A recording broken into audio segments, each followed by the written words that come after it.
Jason, we talk a lot about data and information, and that was one of the things that, obviously, we referenced the white paper and all that, but I don't know if you heard Billy Beane speak yesterday, but one of the interesting things to me was he was talking about looking at traditional metrics and how do you find something that's different, and they found on-base percentage was a key indicator of success in a team. What is our on-base percentage metric out there that you see through your own information and research that we're probably not talking about today, and we're not probably recognizing in many cases, and what's going to make a dealership understand that, and it could be indirect attribution, all these different things, but taking a look at what do you see out there with all the information you guys have in hand and all the research that you do, what are you seeing as that on-base percentage metric that dealers may not recognize today?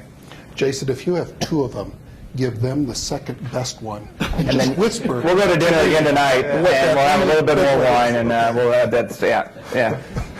So the second best thing we see is, we focus so much on lead to visitor ratio. That seemed to be the metric that we all measure success of the website. How many leads come out of the total visitors that we received? The problem is that number is so small. The national average for dealership websites, we have over 12,000 dealerships in our network that we can look at data from. Lead to visitors continue to go down since 2005. The email submission specifically, not counting chats and phone calls. People are much less likely to submit an email. So when you look at a 1.2, 2.5% lead to visitor ratio, it's so hard to move that number because there's too many other metrics involved. Bounce rate from the home page, engagement into inventory.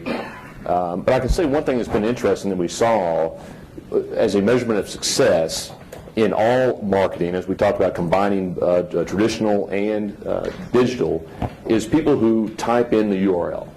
That has proven to be a very interesting statistic to look at to validate branding overall. Over half of all the traffic to the dealership website types the URL in directly, the www dot. Now, if you're like my wife, she'll type the website address in the Google search bar, and I keep telling her, you're just making them more and more rich. Put the www in the address bar. Yeah. She refuses to do that. There's a lot of people who do that, yeah. So, people who type in the URL, that's a direct reflection of your branding, and that it does, ironically or not, it is the highest source of leads, the highest converting source of leads. So you type in inbound Walser.com or Walser Chev. Can't beat it. Yeah. Can't beat it. And we see dealers who have a very small percentage of their traffic that come from typing the URL in. We know instantly it's a branding issue or a lack of. Mm-hmm. Whether it's traditional, digital, whatever, they're going after leads. Right. They're going after lead to visitor and not focusing on the most important thing that we all do for 80 years, branding the dealership and the value proposition that you represent. Yeah. Brian, go ahead. When I was listening to Billy Beane, and it was really fascinating, I tweeted it out. I said the most underrated skill for dealers is phone skills. The thing is, it's not new.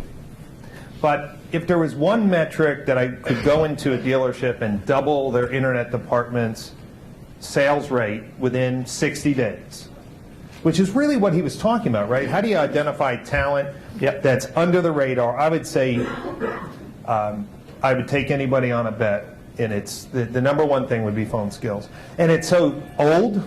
Yeah. So your question was, what was the new thing we don't know about? No, yeah. But it is the most ridiculous criticism I have in our industry. Yeah. We're looking for the 1 or 2 or 3% changes at these conferences, but 100%? Yeah, 100% if you lock down your phone process. So why do we ignore that stat? Well, it's not sexy, and it takes leadership, inspection, and discipline, but that would be my one, Billy Beane message. It was your Billy Beane moment was phone is still I couldn't agree more with Brian. It's one of the things in our little group, we use a BDC, and I think one of the best investments we've ever made is that the person that runs the BDC, I would classify as a high-level executive. She is highly paid. She has 20 years experience in the car business. She is a great manager. She's somebody we could parachute in anywhere in our group, and you'd say, Donna's going to get the job done. So rather than kind of going cheap. We hire somebody that knows how to manage, somebody who knows how to motivate, somebody who knows how to train, because this is a difficult management job. You have to inspect everything, you have to train and retrain, you have to jump in when there's an emergency yourself. And, you know, it's funny, we had the conversation probably 18 months ago, you know, all the hand wringing, how do we get more business, why is the other guy getting us, all the stuff. And we came down to one thing.